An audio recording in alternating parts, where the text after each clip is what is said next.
Welcome to the Thriving Therapreneur podcast, the show for ambitious therapists who are ready to unapologetically make more money, scale their impact, and build their dream coaching business. I'm Carly Hill, therapist turned coach turned CEO of a seven-figure online business. I created the Thriving Therapreneur podcast because I'm obsessed with helping big-hearted therapists outgrow the office and build successful and sustainable online businesses. So if you are wondering how you can continue to make an impact without sacrificing the life you love, welcome, Therapreneur. This is exactly the place for you. Think of it like the business school we never had. I am so excited to dive in with you. Let's get started. Hello, and welcome back to another episode of the Thriving Therapreneur podcast. Today, we have a special guest, Christy Westerfeld. We have been working together for, I think a few years now on... It's been a while, yeah. Yeah, helping therapists protect their license.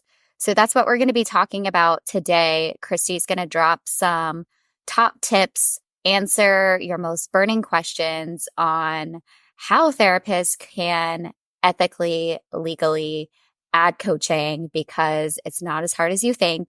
It's very doable. I know it can be daunting, but I always say it's not an excuse to not expand your services. So Christy is an attorney. I think you've been an attorney for over a decade now. Tell us a little bit about yourself and how you even got into specializing in helping therapists add coaching. I know you work with online coaches, entrepreneurs, but tell us about this hyper niche, because it's pretty specialized and there's not a lot of you out there. Yes, I know. I love this little niche that we are in. Yes, I've been an attorney since 2012. So this is my 12th year in practice, which feels a little bit wild. And I started working in corporate law like, many of us attorneys do. And just sort of, it wasn't fulfilling for me. I sort of checked all of the boxes that I was meaning to hit in my life, and I was like, okay, I did the things, and here I am in my job, and like, now what? It wasn't it for me. I loved where I worked. I loved the people. It just wasn't my end all be all. And I started becoming curious about, like, is there a way that I could help people in a better fashion? I was doing corporate law, so it was all big companies. It was all people. And I wasn't really able to help people in a way that I thought I could, with my legal knowledge. So I went out on my own and I started working with a lot of other coaches. And I came into that field because I was actually a health coach as well. I was a certified health coach on the side of corporate law, which, like, in all my free time, it was just something that I was passionate about. And I was trying to find a passion amongst the job, that we do sometimes. So I ended up with a lot of other coaches, and they would find out I was a lawyer and say, whoa, can you help me with my terms? Can you help me with, how to ethically provide health and wellness services, and I'm not a doctor, or I'm not this and that. And I started doing that just sort of on the side. And I realized, wait a minute, like, I love doing this. I love being able to help other women who want to start businesses, and there's a need for it too. Yeah. And it felt really good for me, right, to be able to actually help someone move the needle in their own entrepreneurial journey.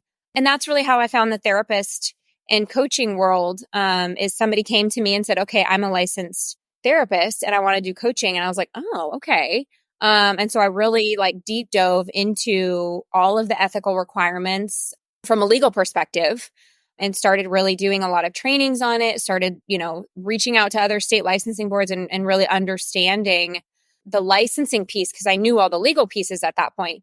And it just became fascinating to me of, like, this is a really interesting niche, but also, like you said, this is needed, right? Like, therapists are so educated. They're so well equipped to help people.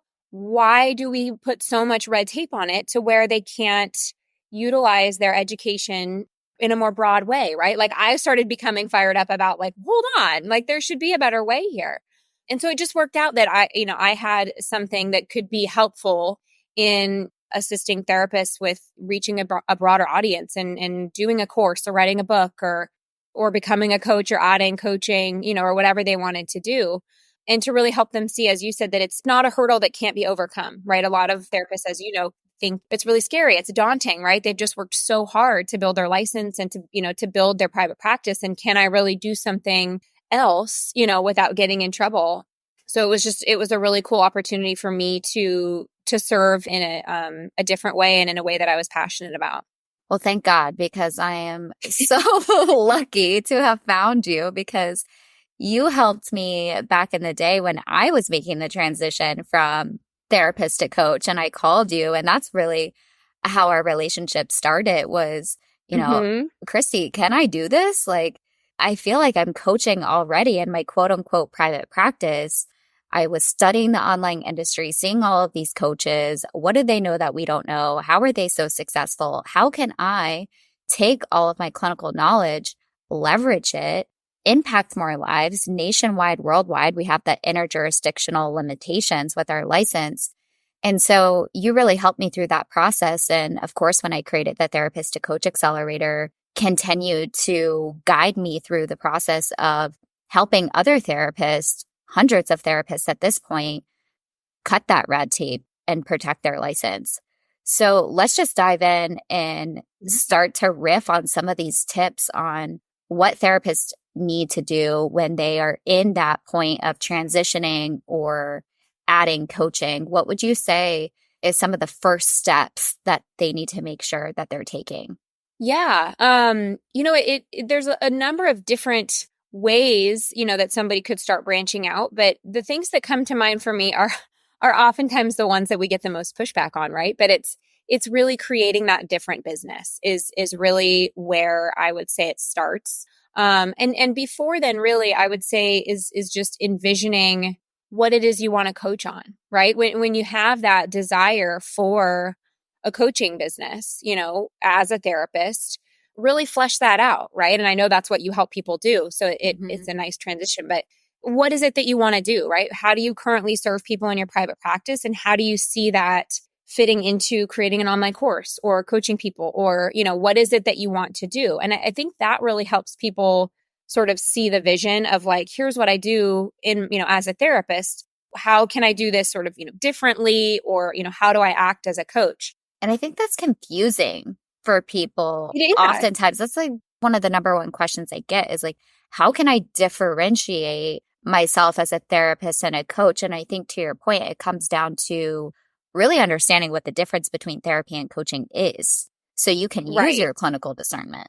Yeah. And I think people, I know you talk about this a lot too, but I think it really comes down to exactly understanding the differences, right? In a clinical practice, right? You're treating people, you're diagnosing, you're treating, you're helping people really deep dive into things that they're struggling with or things that they're working on, right? That's a different tone than acting as someone's guide, support, accountability partner, right? As a coach.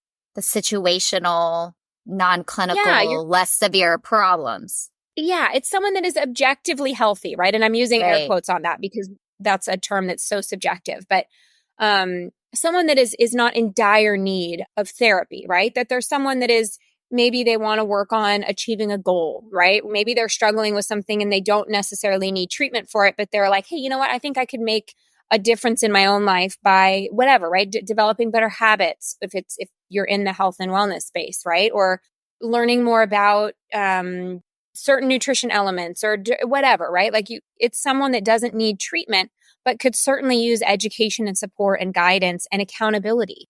They could be getting treatment elsewhere and still be a fit for your coaching program, right? Yeah.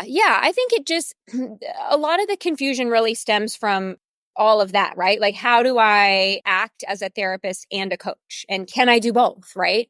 And I think people need to understand, number one, not with the same person, right? You can't act as someone's therapist and their coach.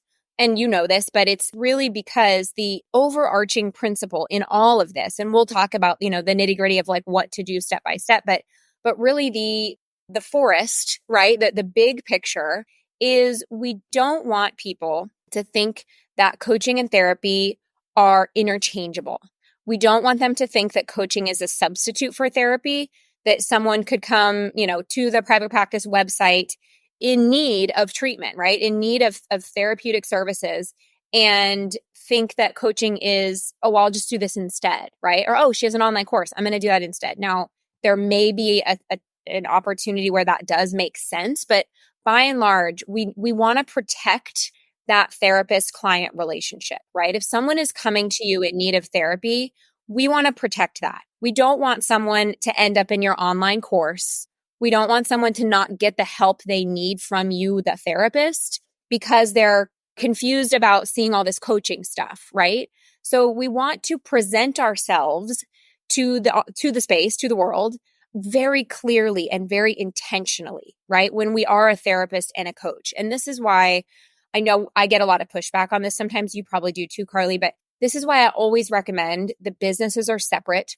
The websites are separate, right? We separate the businesses, and that's why, right? We need to protect that therapist-client relationship so that somebody coming to you in need, right? They're severely depressed, they're severely anxious, they're having postpartum, issues or whatever it is, right? That's top of mind because I just had a baby. But whatever the issue is that they really need treatment on, right? They're seeking treatment for the trauma, the anxiety, the depression, the whatever it is, right? We don't want them to get sidetracked with the coaching because that's not for them, right? So that's why my number one is always separate the business, separate the website.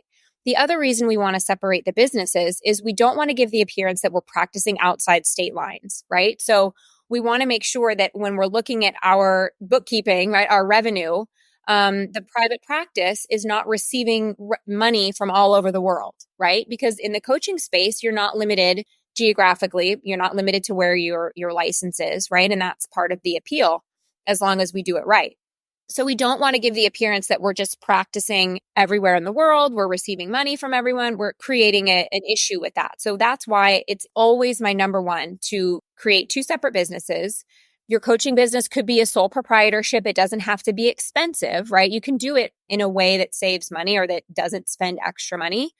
And that you either have two separate websites or the way that your website is set up is very clear that the two services are not one and the same.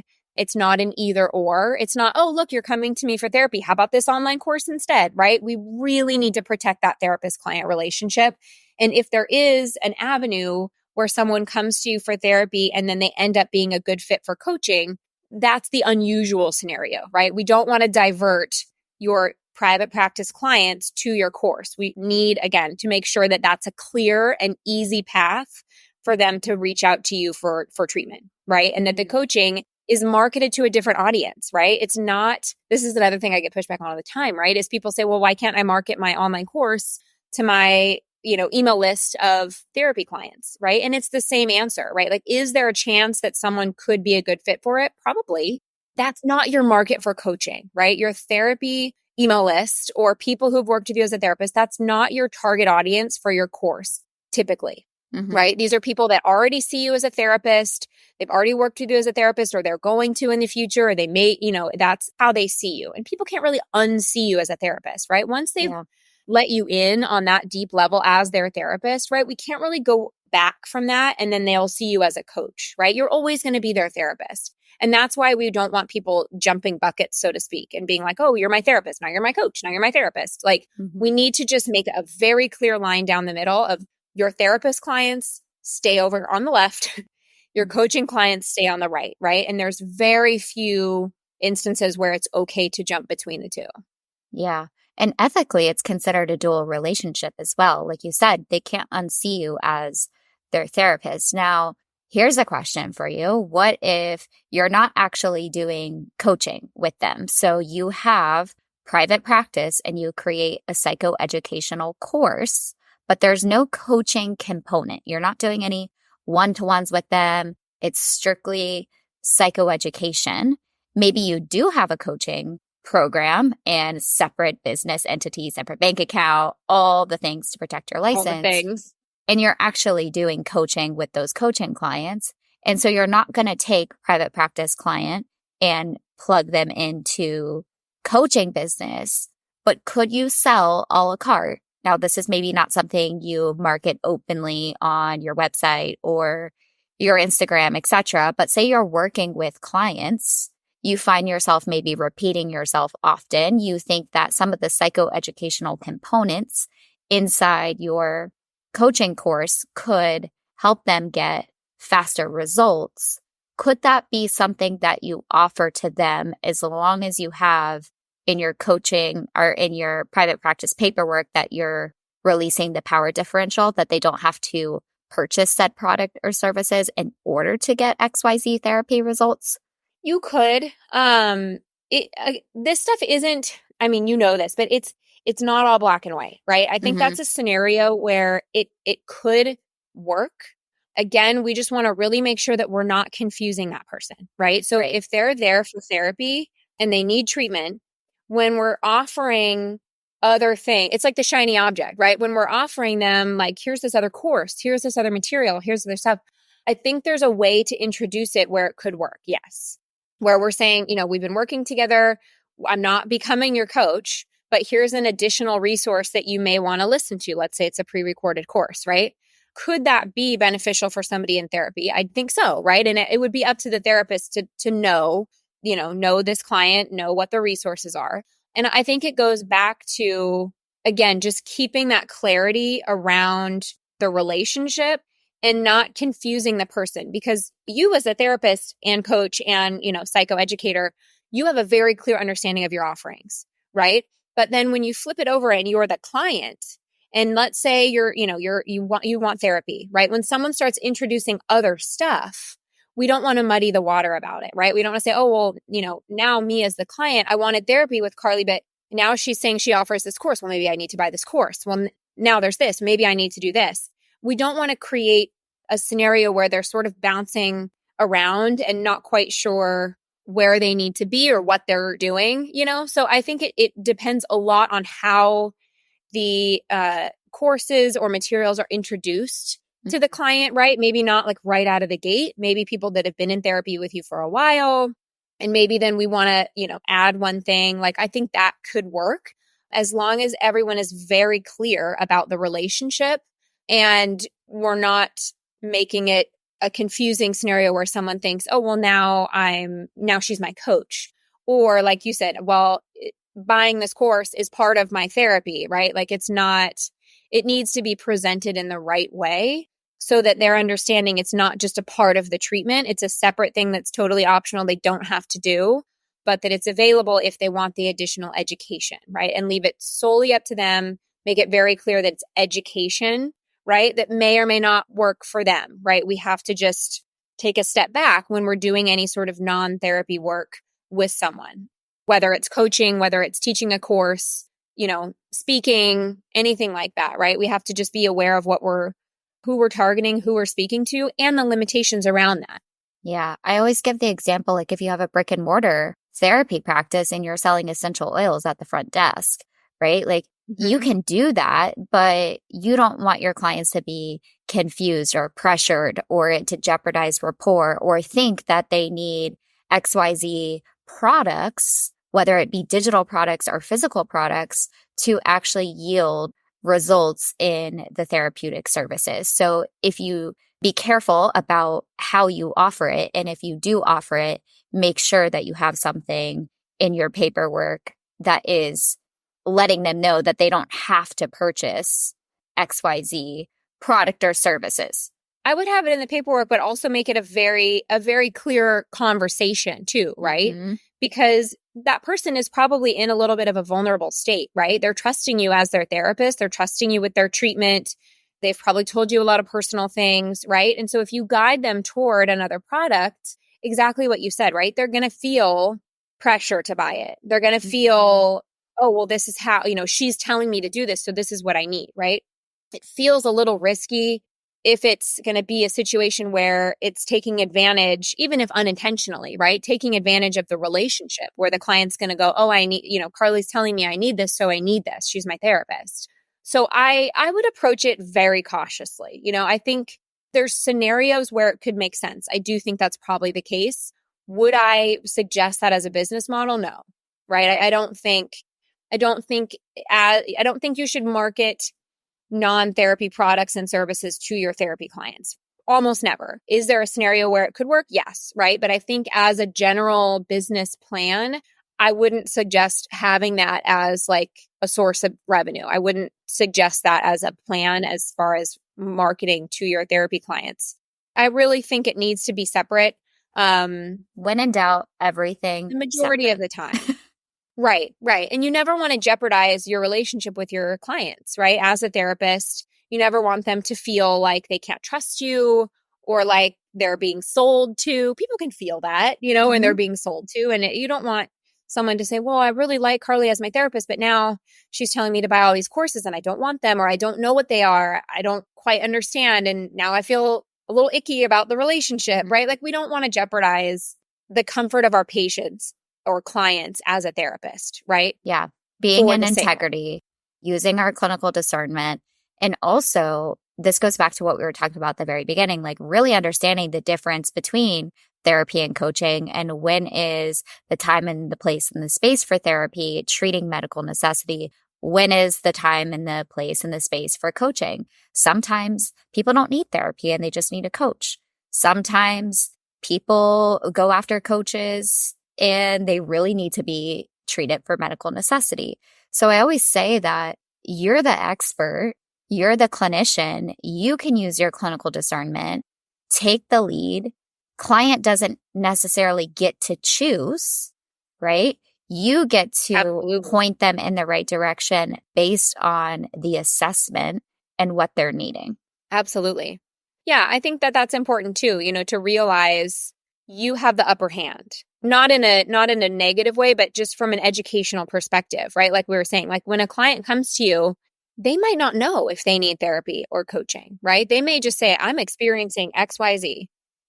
People aren't going to know the difference between therapy. I mean, it's what we do. So we know the differences between therapy and coaching very well, right? But the average person coming in is probably not going to understand the differences. And so I think it is up to you as the clinician, not you, Carly, but you, the general, to understand here's what's going on. If you want to assess each person before you, allow them to purchase a coaching package with you, I think that's a good idea.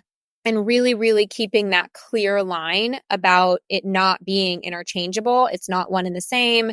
It's not, therapy and coaching are pretty much the same thing. Like that's not where we want any client to be in terms of understanding your services. We don't want them to ever think it's an either or they can jump back and forth. They can buy your course and then do a couple sessions with you as a therapist and then coaching package. Like we need to be very clear in how we are bringing people into our space. Mm-hmm. And also not using it as a loophole where client is out of state and you're like, oh, well, you know what? I'm just going to be your coach instead of your therapist. That's not being in integrity just because we have the interjurisdictional regulations, right? So are you treating them for medical necessity or not? Mm-hmm. That's what deciphers, are you in a therapeutic relationship or a coaching relationship? So let's go back and kind of go through maybe like the checklist of things. So we talked about quite a few things already. We talked about understanding the difference between therapy and coaching, keeping therapy clients, coaching clients, not switching the two. We talked about having everything separate. So separate business entity. So for example, if you have your private practice LLC, you would have separate LLC, or you can make it easy, like you said, and just have a sole proprietorship. Right. I get this question a lot. Could you have just a DBA off of your private practice? I get that one a lot too. So here's what a DBA, I know you know this. Here's what a DBA is, right? A DBA just stands for doing business as. It's also called a fictitious business name. You can call it a few different things, right? But what that really is you're saying, this is my LLC name, and I'm going to do business under another name, but it's still part of the same LLC, right? So if I was Coach Legally, which is my LLC, right? And I wanted to do business as whatever, Christy Westerfeld. Christy Westerfeld would be my DBA, right? But I'm not creating a separate business entity. It's just it's an AKA, right? It's another name for the original business entity. So I get this email a lot that people say, hey, I just want to create a DBA from my private practice. Like it's separate, right? It's not, right? It's a different name. But when you look at the paperwork, when you're looking, at your actual business structure, you still only have one business entity that you then have this little arm of, it's a DBA, but it's still like your contracts would be the original LLC, right? If you entered into a contract, you always want to use your business entity as the responsible party, right? So all of your coaching contracts would then still have the private practice entity in them, right? You could say DBA, but it's still that original thing. So if your goal is to separate the two, a DBA does not do that. And I know it's easier, right? It's cheaper, it's easier.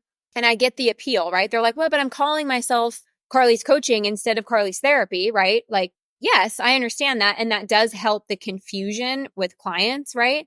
But legally, all of your coaching contracts would still say Carly's Therapy LLC, because that's the only business entity you have. And that's, you need to enter into a contract with your business entity if you want to avoid personal liability, which we all do. So you're not really separating at that point. So that's where I like to sort of take people when they're like, oh, I just do a DBA, no big deal.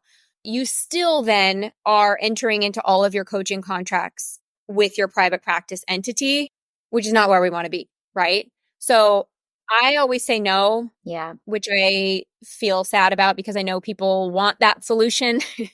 But if we're going to do it right, we really need to either be a sole proprietor, right? And then you would just be the sole proprietor standing alone in your coaching business, or you create a whole new business entity. And either is fine, right? Like there's sometimes I feel like sole proprietorship has this bad rap because people are like, well, but I'm not avoiding personal liability. That's fine, right? It's true, but you can always mitigate that risk, right? You can have insurance, you have great contracts, and really that only comes into play when you're sued and there's a judgment against you. It would pull in your personal assets, right? So we can do things to prevent that, right? We can have a well-drafted contract. We can have liability insurance, not your malpractice. Which we recommend anyways, regardless, is having those things in place. So sometimes I think people don't think through, okay, well, if I am a sole proprietor, it's true. It's not a personal liability shield, right? I'm not trying to say it's not true. It is. But think about from a logical standpoint, like what that actually looks like. And have I mitigated that risk enough that it's okay to do that short term while you build your coaching business, and then later create the LLC when it's not so much of a financial burden or it feels overwhelming, right? You can always do it later. I get this one a lot too with, well, I talked to my CPA and my CPA says that I should just do it all under one. I love those my CPA says. Yeah, I think you and I have had this conversation. It's like, well, your CPA is trying to make it easier for themselves.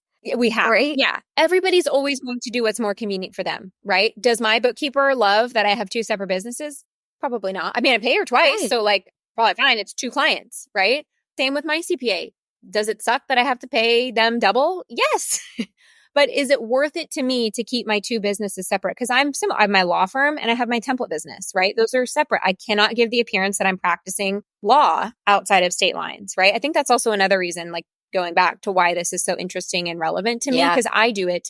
I was thinking legal the same professional, thing. Right? Like I have my law firm, Westerfeld Law. I practice in California. Then I have Coach Legally, my template business. Two separate things, I don't mix them ever, right? Because I don't ever want to give the appearance that I'm practicing law outside of California. So I walk the walk that all of you are doing as well, right? I have two businesses with two sets of bookkeeping books. I pay the CPA twice. I file taxes with both. And when you're in flow, it's not that hard. It's so worth the peace of mind. The times that it's a headache, it happens like 3 times a year, maybe. Once a year when I do taxes, I'm like, this is upsetting. I have to pay twice. But like, it's so worth it to me to keep them separate, right? I would pay whatever it takes to be very clear that I am keeping them completely separate. I am 1,000,000% ethical because, as you guys all experience as well, right? Like going to law school, passing the bar, getting my license, that's important to me. I don't want to do anything that's going to make someone think I'm being unethical or I'm practicing outside of state lines. Like that's the most important thing to me. And I know all of you listening feel that way as well, right? So is there an administrative headache when you're setting up two businesses for maybe a couple hours? Absolutely, right? Like because you're having to do things twice and you're getting your bookkeeper set up with two different businesses. You're trying to do all that. But once it's set up, like it's not even a thought, right? Like you have two separate businesses, you have two streams of revenue. They're very different. There's never a question about like, which business is this for, right? Is it my private practice? Is it my coaching? Very easy, very clean, Yeah. right? Two bank accounts, two bookkeeping, QuickBooks accounts or whatever you're using, right? Like it's very simple to keep it separate. And I think sometimes people get a little lost in that moment because it feels like a hurdle, but the hurdle's not as high as you think. Exactly. Right? It's you have to just start climbing and it's not as hard as you think. You get over it pretty quickly and then you're like, "Oh, I did it." And then onward we go. And it doesn't have to be this big thing of like, "Well, I don't want to create another business. I don't want to do this, that, and the other." Like it makes it easier. And I think for the CPA that suggests you not do it, I think that's one of those moments, and I don't mean any negativity towards CPAs, right? That's one of those moments where law is not their specialty, right? Legal elements are not their specialty. You don't want me as your CPA. That's not my specialty, right? Like I wouldn't, no, thank you. I'm not going to do anyone's taxes well, but I can tell you exactly what you need to do legally to make these businesses ethical. And I think that's why it's great to have a lawyer and a CPA, right? Or a bookkeeper and a lawyer, right? Because they're going to have different specialties. They're going to have different values in terms of the value to your company. I would probably give tax advice that would not be the best, right? Because that's not my area of expertise. Just like a CPA telling you, it's way easier to just do this all together. Yeah. Of course it is. Yeah. But does that mean it's the ethical thing to do? Absolutely not, right? And you can tell them, thank you so much. I really value your expertise in the tax field. However, it is important to me to keep it separate. I had to tell my CPA that because he was like, well, hold on, why do you want to create two? And I was like, because I explained it. And then he was like, oh, I get it. Makes perfect sense. Like, yes, keep them separate, right? Like there's just a little bit of education in that piece, just like a CPA would have to educate me on the tax stuff, right? Like I'm not saying they don't know what they're doing. It's just in this very specific hyper niche of being a therapist and a coach, right? Sometimes you're going to need to tell people this is the way I want to do it, right? I know it creates two files for you, but treat me like two clients, right? It has to be two files. Yeah. And once you say that, they're like, oh, I get it. Okay, great. Sounds good. Let's talk about, do you have to hide your credentials for a minute? Good one. Can you still advertise that you're an LCSW when you're a coach? You were talking about how we worked hard for our license, right? And that's what made me think of this is like, yes, we worked hard for our license and the coaching field is saturated. And this is a one-up for us where we have a clinical background and knowledge. So how does anyone who's listening go about this? Yeah, I love this question. And I'm going to be very candid here. Are therapists more qualified to be coaches? Personally, I think yes, right? I think therapists are very qualified to be coaches. So I very much understand the appeal of, can I talk about that, right? Like, am I more qualified to sell legal templates as a lawyer, right? Yes. No one is going to say that's false, right?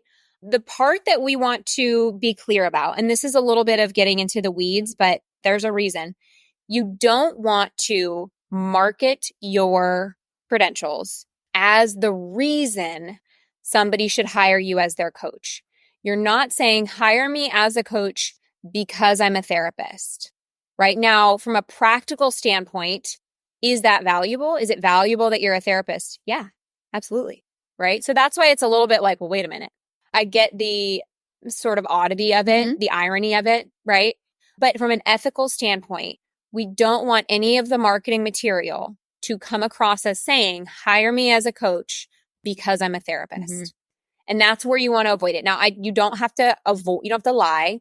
You don't have to say, I'm not a therapist, right? You don't have to take any drastic measures to like convince people you're not a therapist. Or take it out of your signature or your, it can be part of your bio. What I'm hearing you say is you can have the letters. Yeah. Leading with service, population, problem, solution, outcomes that you're providing. But then maybe when they're going to do their due diligence, as one usually does when they're about to hire, and they're like, well, what are her values? What are her beliefs? What is her background, etc.?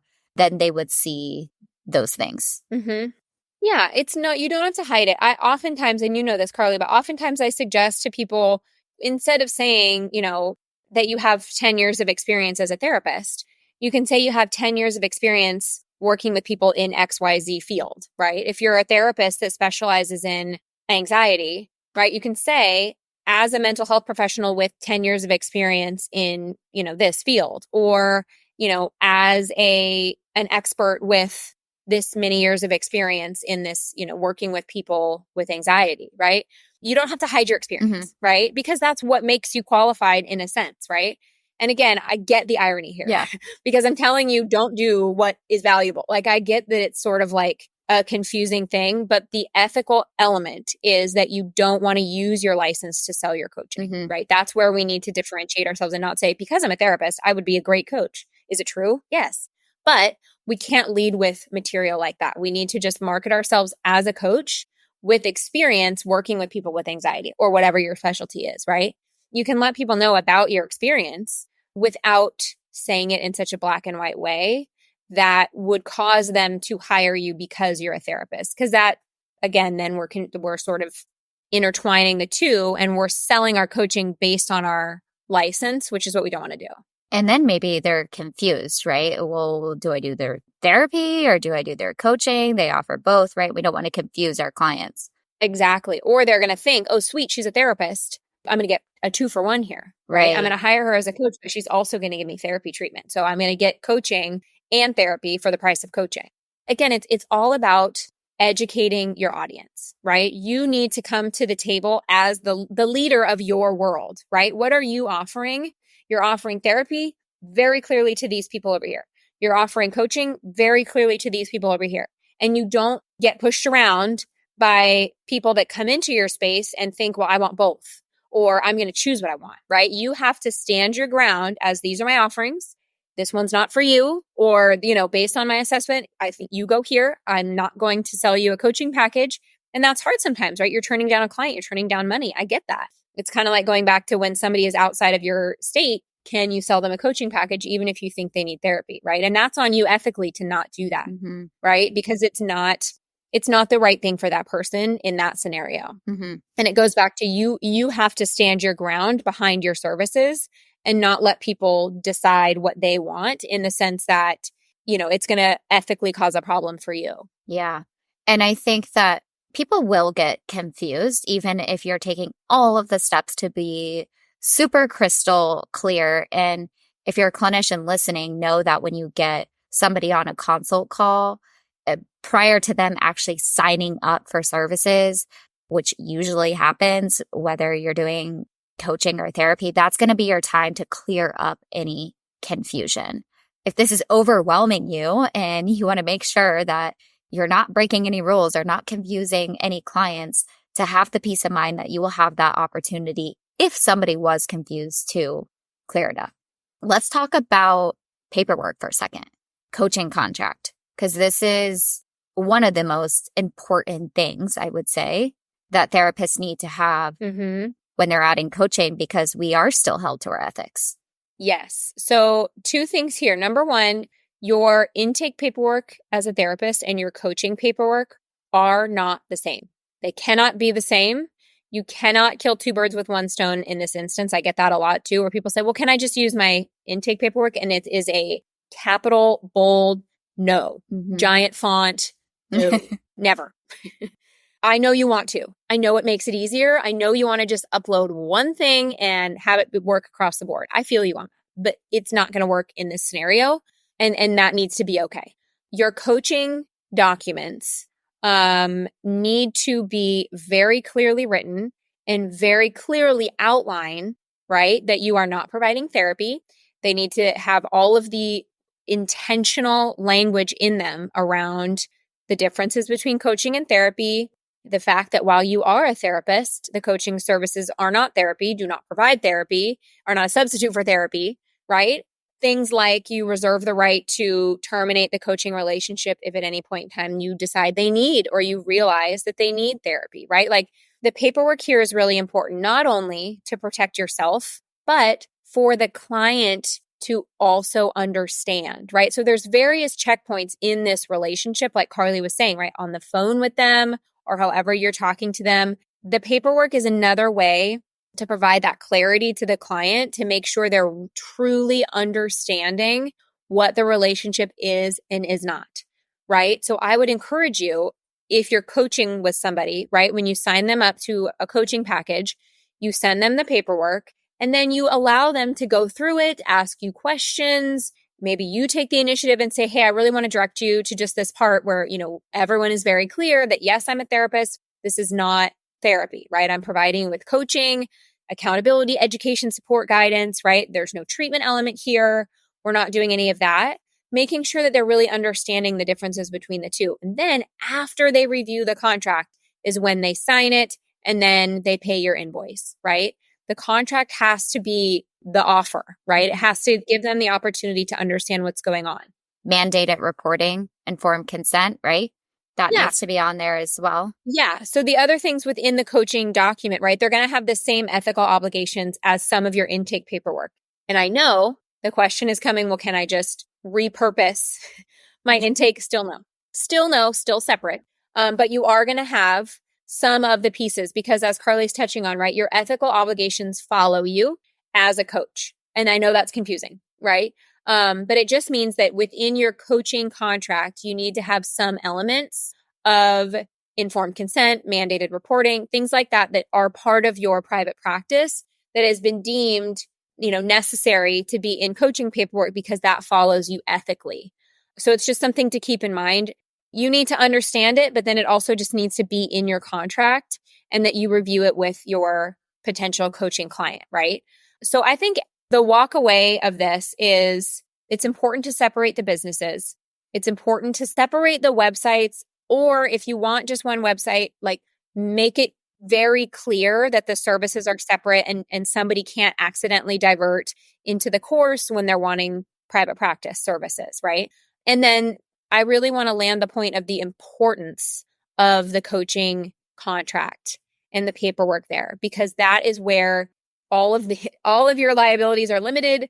All of your disclaimers are there. All of your, mandated reporting, all of your ethical obligations are being satisfied. Like that is the piece that you need to get right. So separate business, separate website, or very clear differentiation of services, and your coaching contract has to be done well and correct.